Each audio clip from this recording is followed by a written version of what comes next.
अस्सलामुअलैकुम दोस्तों और साथियों, उम्मीद है आप लोग खैरियत से होंगे।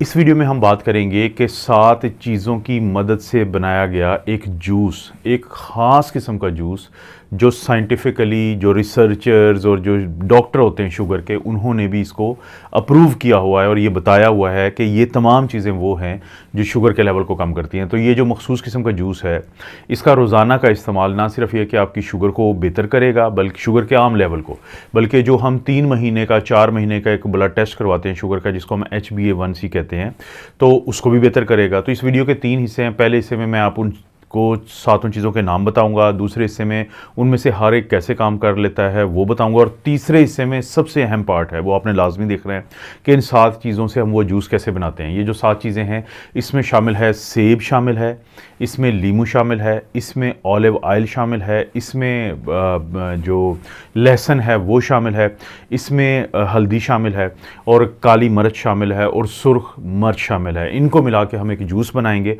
और हम देखते हैं कि ये कैसे शुगर को कम कर देता है। सबसे पहली चीज़ की अगर हम बात करें, जो सेब होता है, अगर जो कहा जाता है कि अगर आप रोज़ाना एक सेब का इस्तेमाल करते हैं तो डॉक्टर से आप दूर रहते हैं। उसकी वजह यह है कि आपके कोलेस्ट्रॉल को भी बेहतर करता है, शुगर को भी बेहतर करता है, आपकी खून की नालियों को भी बेहतर रखता है। लेकिन खसूसी तौर पे जो इसके अंदर पॉलीफिनोल होता है, ये वो चीज़ है जो आपके खून के अंदर जो शुगर का लेवल है उसको ज़्यादा बढ़ने नहीं देती, क्योंकि पॉलीफिनोल और फाइबर ये दोनों मिलकर आपके शुगर के लेवल को खून के अंदर कम रखते हैं। गार्लिक या लहसुन, वैसे तो इसके बारे में हर बंदा जानता है कि ये आपकी शुगर को भी कम करती है, आपके ब्लड प्रेशर को भी कम करती है, आपके टोटल कोलेस्ट्रॉल को भी कम करती है, आपके जो है ट्राइग्लिसराइड्स को भी कम करती है। लेकिन इसके अंदर एक और खसूसी तौर पे सलाहियत होती है जो शुगर के मरीज़ों को बहुत फ़ायदा देती है कि ये फाइब्रिनोलिटिक का काम करती है। फाइब्रिनोलिटिक क्या होते हैं कि आपके खून की नालियों में, और ख़ास तौर पे जो शुगर के मरीज़ों की खून की नालियों में क्लॉटिंग होती है, तो जिसकी वजह से सोजिश होती है, इन्फ्लेमेशन होती है और मसाइल जन्म लेते हैं, तो उन क्लॉटिंग को कम करती है। तो लहसुन का जो इस्तेमाल है वो बहुत ही ज़्यादा आपको फ़ायदा देता है, बाकी तमाम चीज़ों की तरह शुगर के लिहाज से भी। अब ये जो हल्दी होती है, हल्दी का इस्तेमाल सिर्फ आपके खानों को बेहतरीन ही नहीं बनाता, बल्कि इसके अंदर सारी वो सलाहियतें होती हैं जो आपके अंदर मोटापे को कम करती हैं, आपके अंदर वज़न को कम करती हैं। अब शुगर और वज़न का ये ताल्लुक बन जाता है कि जो लोग मोटापे का शिकार होते हैं, उनमें जो फैट सेल होते हैं उनके अंदर से कुछ प्रोटीन्स निकलती हैं जिनको हम साइटोकाइंस कहते हैं। अब ये जो साइटोकाइंस होती हैं ये सोजिश को जन्म देती हैं, तो लबलबा जो है उसको भी मुतासर करती हैं, और जिसकी वजह से बहुत सारे लोग जो हैं इस अमल की वजह से शुगर की तरफ जाते हैं। लेकिन जब टर्मेरिक को हम इस्तेमाल करते हैं अपने खानों के अंदर, हल्दी को इस्तेमाल करते हैं, तो उसकी वजह से ये जो फैट की इकट्ठा होना ये कम हो जाता है, जिसकी वजह से लोगों को ये फ़ायदा होता है कि उनको बहुत ज़्यादा शुगर की तरफ जाना नहीं पड़ता।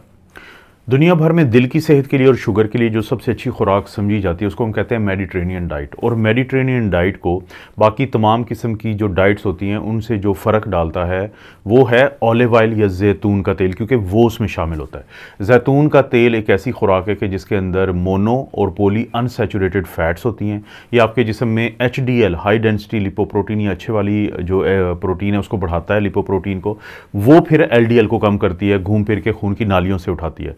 तो शुगर के मरीज़ों को ये फ़ायदा हो जाता है कि जब ये चीज़ कम हो जाएगी तो सोजिश कम हो जाएगी, और इन्फ्लेमेशन कम होने से ऑलिव ऑयल का ये जो किरदार है कि वो शुगर के मरीज़ों में शुगर के कंट्रोल को बहुत बेहतर कर देता है, ये बहुत नुमायाँ है। काली मिर्च, ब्लैक पेपर, उसका ये फ़ायदा होता है कि एक तो वो आपके मेटाबॉलिज्म को बढ़ाती है, जिसकी वजह से आपके जिस्म को एनर्जी मिलती है, आपको बार बार भूख नहीं लगती। जब आप बार बार नहीं खाते तो आपकी ग्लूकोज जो है वो बार बार नहीं बढ़ती, शुगर का कंट्रोल बेहतर होता है।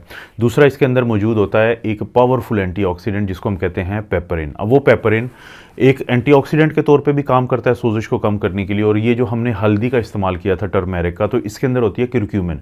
तो उस कुरक्यूमिन को खून के अंदर और उसके बाद सेल्स के अंदर पहुंचाने में और उसके काम करने में भी बहुत अहम किरदार है काली मिर्च का। काली मिर्च के अंदर मौजूद पेपरिन जो है वो ये सारे काम करता है, तो इसको ज़रूर शामिल किया जाए क्योंकि इससे हमें बहुत फ़ायदे होते हैं शुगर के कंट्रोल में।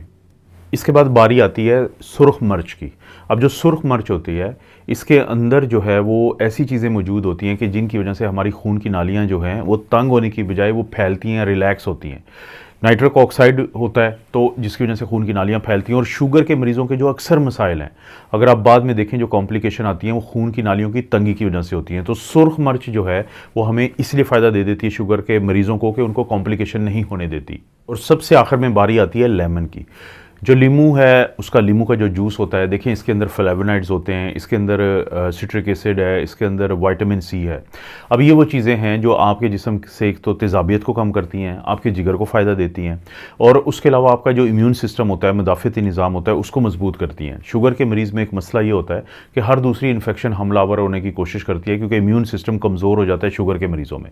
तो लेमन के अंदर तकरीबन वो तमाम चीज़ें मौजूद हैं। एक जादू की चीज़ है ये, कि जिसकी वजह से आपका इम्यून सिस्टम मजबूत हो जाता है, और जिसकी वजह से शुगर के मरीज़ों में इन्फेक्शंस भी कम होती हैं, और क्योंकि ये इन्फ्लेमेशन को कम करता है तो उसकी वजह से लबलबा जो है उसमें इंसुलिन की सिक्रीशन जो है वो बेहतर होने के बहुत ज़्यादा चांसेस होते हैं।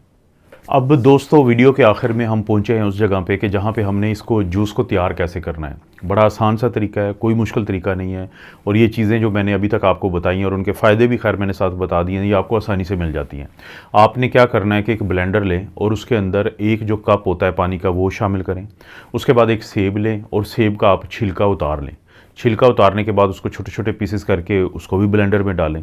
उसके बाद आपने जो लीमू होता है, आधा लीमू वो इसमें निचोड़ लें, और एक बड़ा जो खाने वाला चम्मच होता है वो जैतून का तेल इसके अंदर शामिल करें, और एक जो ये लहसुन की एक क्लोव इसे हम कहते हैं अंग्रेज़ी में, ये आप देख रहे हैं कि इसको आप छोटे छोटे पीसेस करके ये भी इसमें शामिल कर लें।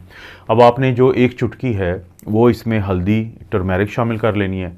इसी तरह से थोड़ी सी ही आपने काली मिर्च शामिल कर लेनी है, और उसी हिसाब से, यानी बहुत ज़्यादा नहीं बल्कि किसी हद तक वो चुटकी के बराबर आपने लाल मिर्च शामिल कर लेनी, क्योंकि आप ये जहन में रखें कि ये वो चीज़ें जो आपने रोज़ाना इस्तेमाल करनी है, तो इनकी कम क्वांटिटी रोज़ाना भी आपको वो फ़ायदे तमाम देगी कि जिसकी वजह से आपको आखिरकार जो आपकी शुगर का कंट्रोल है वो बहुत बेहतर हो जाएगा। अब इस ब्लेंडर को आप हाई स्पीड पे करें रोटेट, इसको चलाएं कुछ देर के लिए। जब ये सब कुछ मिक्स हो जाए तो इसको गिलास में डालें और इसको पिएं।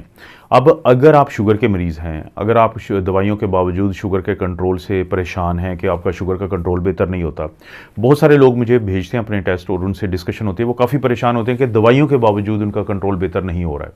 और इसी तरह से बाज़ का आपका 3 से 4 महीने का जो हम टेस्ट करवाते हैं HbA1c का, हीमोग्लोबिन A1c का, जो अक्सर लोगों का हम चाहते हैं कि 7 से नीचे रहे या 6.5 से नीचे रहे, तो वो अक्सर ज़्यादा रहता है। तो ये जो तमाम कैटेगरीज़ हैं शुगर के मरीज़ों की, तो अगर ये रोज़ाना ये वाला ख़ास किस्म का जूस जो इन 7 चीज़ों से मिलकर बना है, इसको अगर इस्तेमाल करेंगे तो बहुत ज़्यादा चांसेस हैं, क्योंकि डॉक्टर्स कम्युनिटी में, रिसर्च में इन तमाम चीज़ों के ऊपर काफ़ी ज़्यादा बात हुई है कि ये फ़ायदा देती हैं शुगर के मरीज़ को। इसलिए आप कोशिश करें कि ये जो मैंने पूरी चीज़ें बताई हैं और ये जूस बताया है, इसके इस्तेमाल से पहले एक दफ़ा अपना जो आपका प्राइमरी डॉक्टर है उससे डिस्कस करें। और दूसरा फिर आप ये काम करें कि जब आप इसको इस्तेमाल करेंगे तो अपनी शुगर को साथ साथ आपने मॉनिटर करना है, देखना है कि उसका कंट्रोल किस तरफ जा रहा है। और अगर आपका कंट्रोल बेहतर हो जाता है तो डॉक्टर के मशवरे से अपनी दवाइयाँ जो हैं आप फिर कम कर सकते हैं, ताकि आपकी शुगर ज़्यादा कम ना रहे। शुगर कम करना इसलिए ज़रूरी है ताकि आप उसकी कॉम्प्लिकेशन से बच सकें। आपको पता है इस चैनल पर इस तरह की वीडियोज़ मिलती रहती हैं। वीडियो को लाइक करें, चैनल को सब्सक्राइब करें। कोई भी वीडियो अच्छी लगती है तो दोस्तों रिश्तेदारों से शेयर करने के लिए नीचे ऑप्शन है, उसको ज़रूर इस्तेमाल करें।